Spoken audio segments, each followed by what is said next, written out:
Hello student, welcome to my channel Sarvan lecturer. आज का ये वीडियो क्लास 10 साइंस के लिए सबसे ज्यादा इंपॉर्टेंट है। जितने भी स्टूडेंट क्लास 10 में हैं और साइंस की तैयारी कर रहे हैं, आज का ये वीडियो लास्ट तक जरूर देखना। 27 फरवरी को आपका साइंस का पेपर है, ठीक है। और अगर आपने ये वायरल पेपर सॉल्व कर लिया जो आज की इस वीडियो में मैं आप लोगों को बताने वाला हूं, तो आपके पास वहां 3 घंटे 15 मिनट का समय रहता है। बोर्ड एग्जाम में 3 घंटे आपको पेपर को सॉल्व करना है, 15 मिनट इस प्रश्न पत्र को पढ़ना है, ठीक है।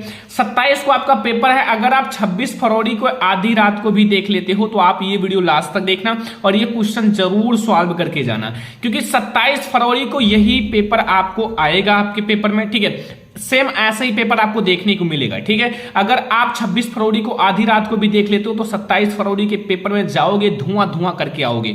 95% साइंस में आप पक्का कर लो। अगर आपने इस वीडियो को लास्ट तक देखा, पूरा पेपर सॉल्व कर लिया, तो फिर आपका पूरा नंबर पक्का हो जाएगा, ठीक है। मैं आपको सॉल्यूशन भी बताऊंगा, ऐसा नहीं है, मैं आपको इस पेपर का सॉल्यूशन भी बताऊंगा। तो आज के इस वीडियो को सारे बच्चे लास्ट तक देखना, लाइक भी करना, शेयर भी करना, चैनल पर सब्सक्राइब भी कर लेना। देखो, आपका पूर्णांक रहता है 70 नंबर का, 3 घंटे 15 मिनट का समय रहता है। सारी चीजें आपको पता है। प्रारंभ के 15 मिनट प्रशाती को प्रश्न पत्र पढ़ने के लिए निर्धारित है। प्रश्न पत्र 2 खंड आ और बा में विभाजित है। खंड आ जो है और बा जो है 3 उपखंड का खा गा में विभाजित है। एंड प्रश्न पत्र के आ में जो आपका खंड है, इसमें सारे बहुविकल्पीय प्रश्न है, जिसका आंसर OMR शीट पर देना है, ठीक है। उसको आप बाल पॉइंट पेन से आप बिल्कुल से विकल्प को गोला को पूर्ण तरह से भरें, काला कर दें। एंड खंड आ बहुविकल्पीय प्रश्न है तो 1-1 अंक का है, और आपका खंड का के सभी प्रश्न 1 घंटे में करना है। खंड बा के लिए 2 घंटे निर्धारित है। कुल मिला के 3 घंटे हैं, 15 मिनट इस प्रश्न पत्र को पढ़ना है, ठीक है। प्रत्येक प्रश्न के सम्मुख उनके अंक निर्धारित हैं, और खंड बा के प्रत्येक उपखंड के साथ आपका आवश्यक है, और उपखंड नए प्रश्न से स्टार्ट करें, सभी प्रश्न अनिवार्य है, ठीक है। तो अगर आपको बोर्ड एग्जाम में जाना है, पेपर देने, कोई क्वेश्चन नहीं आता तो उसको छोड़कर नहीं आना है, क्योंकि आपका वहां कोई माइनस मार्किंग नहीं होता कि आपका नंबर कट जाएगा, ठीक है। अगर आपको नहीं आता फिर भी आपको टिक लगा कर आना है, आप तुक्का लगा देना, ठीक है। क्योंकि अगर आपका मान लो गलत है तो नंबर कट जाएगा, मान लो सही हो जाएगा तो नंबर मिल जाएगा, ठीक है। तो देखो, सबसे पहले मैं आपको बताऊंगा ऑब्जेक्टिव क्वेश्चन, जो बहुविकल्पीय प्रश्न है। खंड आ में आपके सारे बहुविकल्पीय प्रश्न है, जो बोर्ड एग्जाम के लिए वेरी इंपॉर्टेंट है। तो जितना इसमें ऑब्जेक्टिव क्वेश्चन है, 20 ऑब्जेक्टिव है इस पेपर में, जो वायरल पेपर है इसमें, तो 20 ऑब्जेक्टिव आप पूरा पढ़ के जाना। उपखंड का है हमारा, उपखंड का में आपके 20 ऑब्जेक्टिव हैं सबसे पहले, ठीक है। तो सबसे पहले हम लोग ऑब्जेक्टिव देखेंगे, उपखंड का हमारा रहेगा, ठीक है। और इसमें हमारा जो केमिस्ट्री के ऑब्जेक्टिव हैं, ठीक है, नहीं हमारे पहले फिजिक्स के ऑब्जेक्टिव आएंगे। तो पहला है, जब प्रकाश नेत्र प्रवेश करता है, जब प्रकाश जो है नेत्र में प्रवेश करता है तो अधिकांश अपवर्तन कहां होता है, ठीक है। तो प्रकाश का जो अधिकांश अपवर्तन है वो कहां होता है, ये आपको बताना है, ठीक है। तो क्रिस्टलीय लेंस पर, या स्वच्छ मंडल कार्निया पर, या प्रतारिका पर, या पुतली पर। तो बच्चों, इस क्वेश्चन का छोटे छोटे बच्चे भी आंसर जानते होंगे अगर थोड़ा सा मानव नेत्र के बारे में पढ़े होंगे, ठीक है। तो वो होता है कार्निया पर, ठीक है। कार्निया पर सबसे ज्यादा अपवर्तन होता है। ये हमारा हो गया क्वेश्चन नंबर फर्स्ट, और आप लोगों को बिल्कुल अच्छे से समझ में आ गया होगा। क्वेश्चन नंबर सेकंड देखो, अपवर्त निम्नलिखित में से बोल्टता को निरूपित करता है। 1-1 मार्क्स का ऑब्जेक्टिव है सबसे पहले। तो बोल्टता को कौन निरूपित करता है? किया गया कार्य बटे में विद्युत धारा इंटू समय, या किया गया कार्य इंटू आवेश, या किया गया कार्य इंटू समय प्रति विद्युत धारा, या किया गया कार्य इंटू आवेश इंटू समय। तो अब आप लोगों को इस क्वेश्चन का आंसर पता होगा, जो कि आप लोगों को एक फार्मूला पता होगा, कौन सा? V बराबर होता है, V बराबर हमारा क्या होता है? V बराबर W/Q, क्या होता है? W/Q, V बराबर W/Q, एंड Q बराबर होता है I इंटू टी। तो V बराबर होगा W/I इंटू टी, ठीक है। ये फार्मूला हो जाएगा। अब देखो बच्चों, मेन ये है कि हमारा ये W है, किया गया कार्य, प्रति में है, प्रति, विद्युत धारा I है, विद्युत धारा I है, इंटू टी यानी कि समय, बस हो गया। तो यही तो है हमारा ऑप्शन नंबर का, बिल्कुल सही है, ठीक है। ऑप्शन नंबर का जो है बिल्कुल सही है। अगला देखो, निम्नलिखित में से किस स्थिति को कोई अवतल दर्पण वस्तु बिंब का बड़ा एवं आप लोगों का प्रतिबिंब बन सकता है, ठीक है। वास्तविक एवं प्रतिबिंब बन सकता है, बड़ा एवं वास्तविक। तो जब वस्तु आपका वक्रता केंद्र पर हो तो जितना बड़ा वस्तु होगा उतना ही बड़ा प्रतिबिंब बनेगा। जब वस्तु हमारा दर्पण के ध्रुव फोकस दूरी के बीच में, या जब वस्तु दर्पण की फोकस दूरी वक्रता केंद्र के बीच में हो, या फिर जब वस्तु बिंब की वक्रता त्रिज्या के अधिक दूरी पर हो। तो बच्चों, इसका राइट आंसर क्या होगा? अगर आप लोग फिगर के साथ समझ जाओगे तो कहोगे सर बहुत अच्छा है, ठीक है। देखो, सबसे पहले आपको एक अवतल दर्पण है ना, तो अवतल दर्पण आप बना लो अच्छा सा, ठीक है। मुख्य अक्ष बना लो, मुख्य अक्ष, ठीक है। एंड अब आप लोग यहां एक सी नाम दे दो, यानी कि सी एफ, ठीक है। अब आप वस्तु कहाँ रखो, सी और एफ के बीच में, यानी कि फोकस दूरी वक्रता केंद्र के बीच में, तो ये यहां से ऐसे निकल जाएगा, फोकस से जाएगा, ठीक है, फोकस से।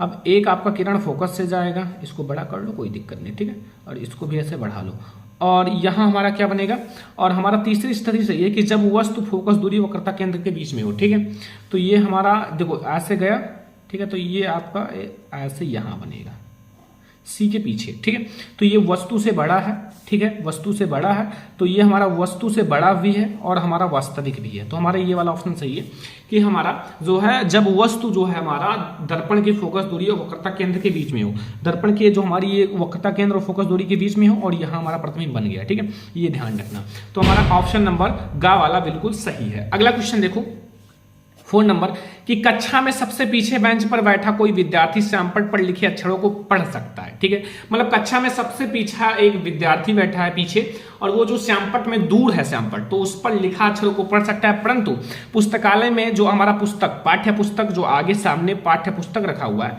उस पर जो लिखी अक्षरों को उसको नहीं पढ़ पाता। तो भैया निम्नलिखित में से कौन सा कथन सत्य है? अब वो उतना दूर की अक्षरों को पढ़ लेता है, नजदीक की वस्तुओं को नहीं पढ़ पाता, तो बताओ क्या होगा? ये तो क्वेश्चन सारे स्टूडेंट को पता होगा कि विद्यार्थी के जो नेत्र का निकट बिंदु है वो दूर हो गया है। सही बात है, पहला वाला ही सही है। देखो विद्यार्थी का जो निकट बिंदु है वो दूर हो गया, मतलब निकट बिंदु पहले था, निकट बिंदु पर दिख रहा था लेकिन अब नहीं दिख रहा, तो ये निकट बिंदु जो है वो दूर हो गया, यानी कि श्यामपट्ट वाला दिख रहा है और जो सामने रखी पुस्तक वो नहीं दिख रहा है, तो इसका मतलब यही होगा। ठीक है, समझ में आ गया ना, कोई दिक्कत नहीं होगा। क्वेश्चन नंबर 5 देखो, 5 प्रतिरोधकों जिसमें प्रत्येक का प्रतिरोध 1/5 ओम है, ठीक है, का उपयोग करके कितना निम्नतम प्रतिरोध बनाया जा सकता है? कितना निम्नतम मतलब कम से कम प्रतिरोध बनाया जा सकता है? ऑप्शन नंबर का है 1/5। चलो मैं आपको यही लगवा देता हूं क्वेश्चन को, क्योंकि आप लोग कहोगे सर समझ में नहीं आया। ठीक है, तो अभी आप लोग यही क्वेश्चन लगा लो। देखो हमारा क्या है, 1/5 प्रतिरोध है और इसको हमें किस क्रम में जोड़ना है? निम्नतम प्रतिरोध। ध्यान रखना, अगर कम से कम प्रतिरोध जोड़ना है तो समांतर क्रम में लगाना, ठीक है, और अगर अधिक प्रतिरोध लेना है तो श्रेणी क्रम में जोड़ना। तो हमें कम प्रतिरोध लेना है तो समांतर क्रम में आओ, तो यानी कि 1/r बराबर 1 और हमें 1/5 के 5 प्रतिरोध हैं 1/5 के, तो 1/1/5 करना है, ऐसे 5 प्रतिरोध करना है। कितने? 5 प्रतिरोध, 3 हो गए, 4 प्रतिरोध हो गए, 5 प्रतिरोध। ठीक है, 5 प्रतिरोध। अब देखो यहां जो हो जाएगा वो 1/r बराबर हमारा 5 + 5 + 5 + 5 + 5। यहां से 1/r बराबर जो हो जाएगा वो 25 हो जाएगा, और r बराबर अगर देखा जाए तो 1/25 हो जाएगा ओम। ये हमें मिला r की वैल्यू। क्या मिला? r की वैल्यू 1/25। देखो ऑप्शन में है, पहला तो 1/5 है, दूसरा ही ऑप्शन 1/25 है, तो ये सही हो जाएगा। ठीक है, क्वेश्चन नंबर 5 समझ में आ गया ना। क्वेश्चन नंबर 6 देखो, दिए गए चित्र के अनुसार कागज के एक तल में स्थित किसी क्षैतिज तार में पूर्व से पश्चिम की ओर कोई नियत धारा प्रवाहित हो रही है, तो चुंबकीय क्षेत्र की दिशा उत्तर से दक्षिण की ओर बिंदु पर होगी, जो 1 नंबर का है। देखो पहला है तार के ठीक ऊपर है, तार के ठीक नीचे है, कागज के तल में तार के ऊपर स्थित है, या कागज के तल के तार के ठीक नीचे स्थित है। तो देखो इसमें जो है ना, ये हमारा तार जो है ठीक नीचे है, ठीक नीचे है ना तार, तो हमारा तार जो है वो तार के ठीक नीचे है। ठीक है, ये हमारा ऑप्शन नंबर खा सही हो जाएगा। क्वेश्चन नंबर 7 देख लो। अब निम्नलिखित में से किसके द्वारा अनंत पर किसी वस्तु का प्रतिबिंब अत्यधिक छोटा बनता है? देखो इसमें हमारा केवल अवतल में बहुत छोटा बनता है। अब उत्तल में अगर अनंत पे रखा हो तो फोकस दूरी पर बहुत छोटा प्रतिबिंब बनता है। केवल उत्तल या केवल यहां हमारा सही हो जाएगा बच्चों, ये वाला कि अवतल भी रहेगा, उत्तल दर्पण, अवतल लेंस, उत्तल लेंस, कुछ भी लोगे, अगर अनंत पर वस्तु रखोगे तो प्रतिबिंब बहुत छोटा ही बनेगा। ठीक है, अगला देखो हमारा उपखंड खा, इसमें हमारे केमिस्ट्री है। क्वेश्चन नंबर 8, एक मिश्र धातु है, एक तत्व है या एक यौगिक या एक समांगी एक विषमांगी। एक समांगी मिश्रण होता है, क्योंकि इसको एक समांगी मिश्रण में मिलाया जाता है तो हमें मिलता है। अगला देखो, निम्नलिखित में से असंतृप्त हाइड्रोकार्बन है। देखो संतृप्त और असंतृप्त में क्या डिफरेंस है, कभी सोचा है? देखो संतृप्त जो होता है उसमें सिंगल बांड होता है, और अगर असंतृप्त है तो उसमें ऐसे डबल बांड होगा। डबल बांड का मतलब डबल डंडी, अगर ट्रिपल बांड है तो 3 ऐसे होंगे। ठीक है, मान लो कार्बन है तो कार्बन के मध्य अगर डबल बांड है तो ये हमारा क्या हो जाएगा? असंतृप्त, और अगर कार्बन के मध्य सिंगल बांड है तो ये हमारा संतृप्त हो जाएगा। तो चलो मैं देखता हूं क्वेश्चन को। देखो क्वेश्चन नंबर फर्स्ट है ए वाला, CH3 single bond CH2 single bond CH2 CH3। तो ये हमारा क्या है, हमें क्या बताना है, असंतृप्त हाइड्रोकार्बन बताना है। तो ये नहीं है, ये वाला देखो इसमें डबल बॉन्ड है तो इसलिए ये है, इसमें single bond single bond single bond ये नहीं है, इसमें डबल बॉन्ड है तो ये है। ठीक है, तो यानी कि हमारा V एंड D वाला ऑप्शन सही है, खा वाला V एंड D ऑप्शन सही है। ठीक है, अगला देखो स्टूडेंट क्वेश्चन नंबर 10, ठोस कैल्शियम ऑक्साइड जल के साथ तीव्रता से अभिक्रिया कर कैल्शियम हाइड्रोक्साइड बनाता है। ठीक है, तथा साथ में ऊष्मा भी उत्पन्न होती है। इस प्रक्रिया को चूने का बुझना कहते हैं। कैल्शियम हाइड्रोक्साइड जल में घुलकर इनका विलयन बनाता है, जिसे चूने का पानी कहते हैं। निम्नलिखित में से कौन सा कथन चूने के बुझाने तथा विलयन के लिए कौन सा सत्य होगा? देखो बच्चों, ये तो बहुत ज्यादा इंपॉर्टेंट क्वेश्चन है। देखो हमारा कैल्शियम ऑक्साइड है, ये वो है। ठीक है, कैल्शियम ऑक्साइड, इसको आपने जल इसमें प्रवाहित किया, वाटर है। ठीक है, तो हमें यहां मिलेगा CaOH का होल ट्वाइस एंड प्लस हमें क्या मिलेगा, होल ट्वाइस हो गया तो कुछ बचा ही नहीं, तो हमारा ऊष्मा बाहर निकल जाएगा। तो इसमें देखो हमारा ये मिल गया, सबसे पहले तो OH है यानी कि क्षारीय है। क्या है? क्षारीय है। सेकंड हमारा ऊष्मा बाहर निकल रहा है यानी कि ऊष्मा क्षेपी है, ऊष्मा क्षेपी, ऊष्मा का बाहर निकलना। तो ऊष्मा क्षेपीय अभिक्रिया है और परिणामी जो होगा 7 से अधिक होगा, 7 से अधिक ही होगा। क्यों? क्योंकि हमारा क्षारीय है, 7 से अधिक वाला ही क्षारीय होता है।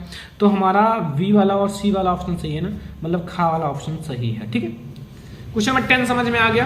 क्वेश्चन नंबर 11 अब आप लोग देखो स्टूडेंट, क्वेश्चन नंबर 11 इसी में है थोड़ा सा।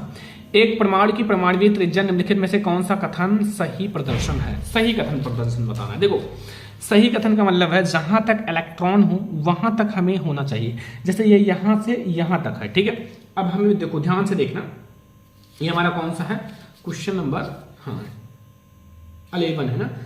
तो देखो ये हमारा इलेक्ट्रॉन यहां तक है, तो अगर ये यहां तक होता तो सही रहता, ये गलत है। हमारा इलेक्ट्रॉन जो है यहां तक है, ठीक है, तो और यहीं तक ये है तो ये सही है। ये इलेक्ट्रॉन यहां तक है तो ये सही है, ये इलेक्ट्रॉन अंदर से नहीं, ये गलत है। तो हमारा V यानी कि सेकंड और थर्ड वाला सही है, सेकंड एंड थर्ड, ध्यान रखना। पॉइंट आप लोग याद रखना जो जो बता रहा हूं। ठीक है, क्वेश्चन नंबर 12, कॉलम ए में दिए गए रासायनिक पदार्थों का सुमेलन आपको कॉलम बी में दिए गए अनुप्रयोगों से करना है। कॉलम ए है, कॉलम बी है। कॉलम ए में हमारा ब्लीचिंग पाउडर है, बेकिंग सोडा है, रामन सोडा है एंड सोडियम क्लोराइड। इसमें कांच का वृषण है, H2 तथा Cl2 का उत्पादन, वृंजन एंड प्रति अम्ल। तो ब्लीचिंग पाउडर जो होता है वो क्या होता है? ब्लीचिंग पाउडर एक वृंजन है। क्या है? एक वृंजन है। ठीक है, बेकिंग सोडा क्या है? एक प्रति अम्ल है। ठीक है, ये एक अम्ल है, प्रति अम्ल, क्योंकि उसका जलीय विलयन अम्लीय होता है। ठीक है, धामन सोडा क्या है? धामन सोडा हमारा क्या है? धामन सोडा कांच का विरेचन है एंड ये तो सोडियम क्लोराइड H2 तथा Cl2 ही होगा का उत्पादन। तो ये क्वेश्चन नंबर 12 समझ में आ गया। अब बताओ ए वाला किससे मिला? C से। तो ए वाला हमारा C से मिला। बी वाला किससे मिला?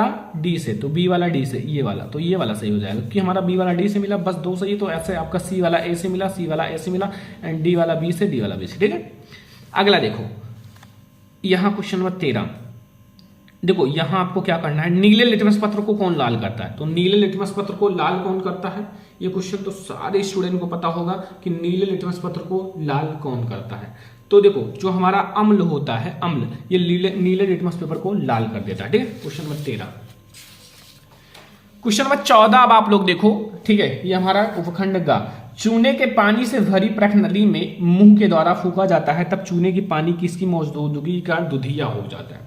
देखो मुंह में अगर आप फूकते हो तो कार्बन डाइऑक्साइड ही बाहर निकलता है ना, मतलब CO2 ही बाहर निकलता है, तो इसी के कारण हमारा जो है दुधिया हो जाता है। बस क्वेश्चन नंबर हमारा फर्स्ट है उपखंड गागा और ये हमारा 14 नंबर क्वेश्चन है।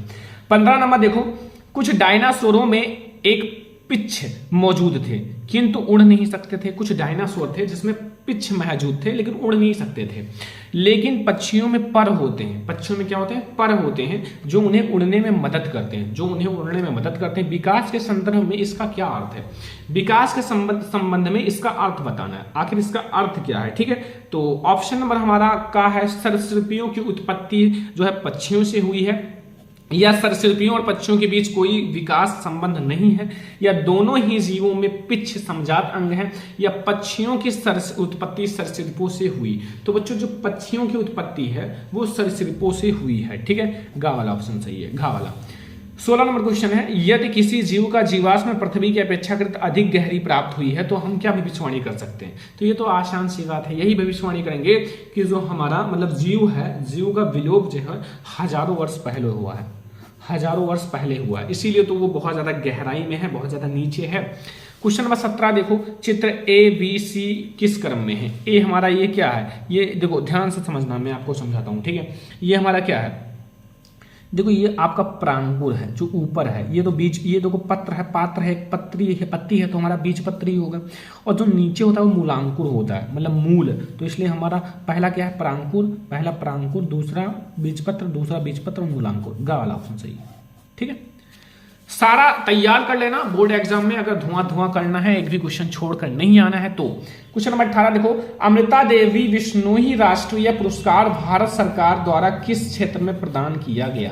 1 नंबर का जीव संरक्षण हेतु, पौधों की कटाई के लिए, जैव प्रौद्योगिकी के क्षेत्र में, जल संरक्षण हेतु। तो अमृता देवा जो हमारे हैं, अमृता देवा बिश्नोई पुरस्कार, ये बच्चों जीव संरक्षण के हेतु प्राप्त हुआ था। किस संरक्षण? जीव संरक्षण के हेतु प्राप्त हुआ था। क्वेश्चन नंबर 19 देखो, यदि मटर के एक गोल तथा हरे पौधे के बीच में रंग के बीच में पौधा जो है वो RRYY है, ठीक है। झुर्रीदार तथा पीले जो हमारे रंग के पौधे के बीच में हमारा क्या स्मॉल r और y में संकरण कराया तो F1 पीढ़ी में कैसा मिलेगा? ये तो शायद मैंने कड़ा भी रखा है, ठीक है। देखो हमारा क्या है, R है, y है, ठीक है। और यहाँ स्मॉल r y नहीं, हमारा यहाँ y है, ठीक है। तो ऐसे जाएगा एक, ठीक है। एक हमारा देखो यहाँ स्मॉल y हो जाएगा और यहाँ हमारा कैपिटल है, कैपिटल, तो एक हमारा r, एक स्मॉल r, एक कैपिटल है, ये ऐसे जाएगा। तो यहाँ बनेगा small r, small y, capital y, और ये हमारा r से हो गया गोल और y से होगा पीला, गोल पीला मिलेगा, ठीक है, गोल एंड पीला। ये संकरण है, मेंडल का नियम में मैंने पढ़ाया है, और अभी जस्ट इससे पहले वीडियो मिला है मेंडल के नियम का, ठीक है। मैंने आपको 3 नियम पढ़ाए थे मेंडल के। एक तो था बच्चों प्रभाविता का नियम, दूसरा स्वतंत्र अभिमन पृथक्करण का नियम, तीसरा स्वतंत्र अभिमन का नियम, पढ़ लेना। देखो निम्नलिखित में से चित्र ए में मादा जनन तंत्र का भाग को प्रदर्शित करता है। ए देखो, ये ए लिखा है ना, ये क्या है बच्चों, ये क्या है, ये अंडाशय है मादा जनन तंत्र में, ठीक है। एक जोड़ी पाया था, एक ये, ठीक है। तो 20 MCQ ऑब्जेक्टिव क्वेश्चंस आपके बोर्ड एग्जाम में साइंस का आएगा। किसका? साइंस का, जो आप लोगों को बिल्कुल तैयार कर लेना है, क्योंकि बोर्ड एग्जाम में बहुत अच्छा करके आना है, ठीक है। तो ये MCQ तो तैयार हो गए। आप कहोगे सर ये भी बता दीजिए, तो वर्णात्मक प्रश्न है आपका उपखंड का। देखो गोलीय दर्पण द्वारा परावर्तन के चिन्ह पर पाटी बताना है, 4 नंबर का। अब देखो इसका जो है, इसका नोट्स मैंने बना रखा है, मतलब इसका सॉल्यूशन का नोट्स।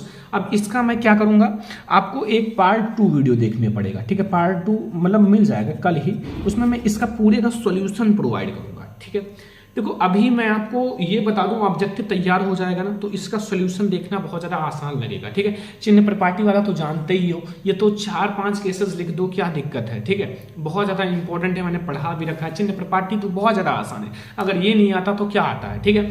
सेकंड नंबर क्वेश्चन है, वायुमंडल में अपवर्तन किस प्रकार होता है, ठीक है। तारे क्यों टिमटिमाते हैं, ग्रह क्यों नहीं टिमटिमाते, ये आप लोग कमेंट करना कि आप 70 में से कितना नंबर कर पाते हो।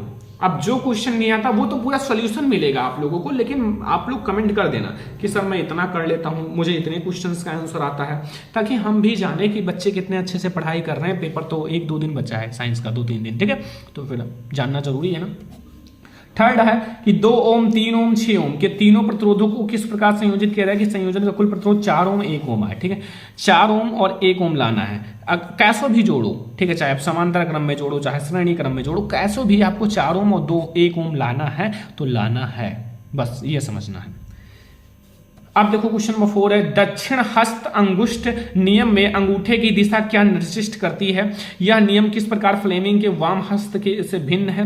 किसी क्षैतिज शक्ति संरक्षण लाइन में अपना पूर्व से पश्चिम की दिशा की ओर विद्युत धारा प्रवाहित हो रही है। इसके ठीक नीचे की ओर आपको किसी बिंदु पर तथा इसके ठीक ऊपर किसी बिंदु पर चुंबकीय क्षेत्र की दिशा क्या होगी? 6 नंबर का है। अब 6 नंबर वाला तो भाई ऑप्शनल होता है, अगर ये नहीं आता तो इसको देख लो। विद्युत मोटर का सिद्धांत तथा क्रियाविधि, विद्युत मोटर में विभक्त वलय का क्या महत्व? अभी जस्ट इससे पहले मैंने इसको कराया है, ठीक है। इससे पहले वीडियो में अभी कराया है, जो आपको लॉन्ग क्वेश्चन की वीडियो मिली है जस्ट इससे पहले, उसमें मैंने ये क्वेश्चन कराया है। विद्युत मोटर, ओम का नियम, बेकिंग सोडा, सब कुछ पढ़ाया है। अब अगर आपने नहीं देखा है आपकी गलती है, पढ़ाई आपको करना है, मैं तो पढ़ा ही रहा हूं, ठीक है। मैंने 1 शॉर्ट वीडियो भी साइंस के हर एक चैप्टर का बना रखा है, अगर आपने पढ़ा होगा तो ये सब बिल्कुल हलवा लग रहा होगा, कहोगे सर ये सब तो बहुत ज्यादा आसान है। पेपर में इससे हार्ड नहीं आएगा, ठीक है। अगर आपने इसमें अच्छा कर लिया तो पेपर में धुआं करके आओगे। उपखंड खा देखो, निम्नलिखित यौगिकों में से संरचनाएं चित्रित है बच्चों 4 नंबर का। देखो क्लोरोप्रोपेन बनाना है, संरचना बनाना है, ठीक है। 2 मेथिल प्रोपेनल बनाना है, 2,2 हाइफन डाई मेथिल ब्यूटेनॉल बनाना है, पेंटेनोइक अम्ल बनाना है। पहले इन सब का सूत्र क्लियर करो, सूत्र क्लियर करोगे तब आपको ये बना पाओगे, ठीक है। सूत्र क्लियर कर लो। क्वेश्चन नंबर 6 है, कुछ तत्वों के परमाणु क्रमांक नीचे हैं, 10 है, 20 है, 7 है, 14 है, तो ये 4 नंबर का है। और इसमें आपको तत्वों का पहचान करना है, तत्व कौन कौन से हैं, और आवर्त सारणी में इन तत्वों की संख्या भी बतानी है, आवर्त, बस, ठीक है। इतने में आपको 4 नंबर मिल जाएगा। निम्नलिखित में आप लोगों को संतुलित रासायनिक समीकरण करना है, 6 नंबर आपको मिलेगा। संतुलित रासायनिक समीकरण करना, देखो कैल्शियम हाइड्रोक्साइड प्लस क्या आपको यहां जोड़ना है कि आपको कैल्शियम कार्बोनेट और जल मिल जाए। ऐसे आपको सिल्वर के आगे क्या जोड़ना है, नाइट्रेट की जिंक नाइट्रेट और हमारा सिल्वर मिल जाए, Zn जोड़ दो और क्या, ठीक है। वैसे देखो मैं आपको 1 2 3 4 5 6, ठीक है, 6 क्वेश्चन है, इसकी वीडियो आ जाएगी। मैं कह रहा हूँ ना सॉल्यूशन में सब कुछ प्रोवाइड करा दूंगा, डोंट वरी, चिंता मत करो। अथवा आप इसको करो, ठीक है। अभी आप समझ लो, बता देना कमेंट बॉक्स में आप कितने का आंसर कर लेते हो, कितना नहीं कर पाते हो, ताकि हम आप लोगों को समझ सकें कि आप लोगों को क्या जरूरत है, ठीक है। संयोजन अभिक्रिया संक्षारण वर्जन, अगर आप इन 3 पर टिप्पणी करोगे 2 2 यानी कि 6 नंबर फिक्स हो जाएगा। ये सब आते हैं, आपका स्थिरीकरण पर टिप्पणी आता है, प्रतिस्थापन अभिक्रिया पर टिप्पणी आता है, साबुनीकरण पर टिप्पणी आता है। अब अगर आपने तैयार कर रखा है तो आप लोग बहुत ज्यादा इंटेलिजेंट हो, ठीक है। ये सब गा वाला, निम्नलिखित संकरणों की संतति विशेषताएं, 4 नंबर का। संकरण संतति, ये संकरण कराना है संतति। देखो ये थोड़ा अलग टाइप का क्वेश्चन है, मैं आपको इसका सॉल्यूशन मिल जाएगा। रंध्रों के खुलने तथा बंद होने की प्रक्रिया के द्वारा आपको स्पष्ट करना है, 4 नंबर। वातावरण में कार्बन डाइऑक्साइड का स्तर का नियंत्रण करने के लिए कुछ उपायों का सुझाव दीजिए, 4 नंबर। 6 नंबर वाले क्वेश्चन, ब्रिक में मूत्र का निर्माण की प्रक्रिया, आपको 6 नंबर मिलेगा। अथवा आप लोग मानव में नर जनन तंत्र को, 6 नंबर, ठीक है। मतलब ये सारा आपका 70 नंबर का पेपर था और सारे वायरल प्रश्न हैं। अगर आपने पढ़ लिया तो पेपर में धुआं धुआं करके आओगे, कुछ भी छोड़कर नहीं आओगे, ठीक है। तो ये है हमारा साइंस का एक वायरल पेपर। इसका जो पार्ट 2 है सॉल्यूशन, वो जरूर देखना। अगर आप देख लोगे, चैनल को पहले सब्सक्राइब कर लो ताकि मैं पार्ट 2 अपलोड करूं तो जल्दी से आप लोग देख लो, ठीक है। क्योंकि समय नहीं है और मैं आप लोगों को लगातार मैराथन वीडियो सब कुछ प्रोवाइड करने वाला हूं। अब समय नहीं है, ठीक है, और आप लोगों को पढ़ना बहुत ही ज्यादा है। जितना पढ़ लोगे उतना कम है बोर्ड एग्जाम के लिए। तो सबसे पहले मैंने आपको बहुविकल्पीय बता दिया, 20 MCQ। मैंने कहा है अगर आपको ऑब्जेक्टिव मान लो नहीं भी आता है तो भी आपको छोड़कर नहीं आना है, छोड़कर नहीं आना है। क्यों? क्योंकि वहां कोई माइनस मार्किंग नहीं होता। आप मान लो गलत भी हो जाएगा तो आपका कोई दिक्कत नहीं है, नंबर थोड़ी नहीं कटेगा। मान लो आपका सही हो जाए तो नंबर मिल जाएगा। तो माइनस मार्किंग में क्या होता है, मान लो आपका 1 नंबर का क्वेश्चन है, 1 आपने सही किया, 1 आपने गलत कर दिया तो आपका 0 हो जाता है। लेकिन आपने अगर इसमें 1 सही किया, 1 गलत किया तो भी आपका 1 नंबर रहेगा। ये होता है, ठीक है। तो आप लोग ये पूरा तैयार कर लेना। और आज का ये वीडियो शायद आप लोगों को बहुत ज़्यादा पसंद आया होगा। ये 2023 बोर्ड एग्जाम का 70 नंबर का पेपर था। तो आज के इस वीडियो को सारे बच्चे लाइक भी करना, शेयर भी करना, अगर चैनल पे ना तो सब्सक्राइब भी कर लेना। हम लोग ऐसे ही और बहुत सारी वीडियोज लाएंगे। तो चलो हम लोग मिलते हैं नेक्स्ट इंपॉर्टेंट वीडियो में, तब तक के लिए धन्यवाद।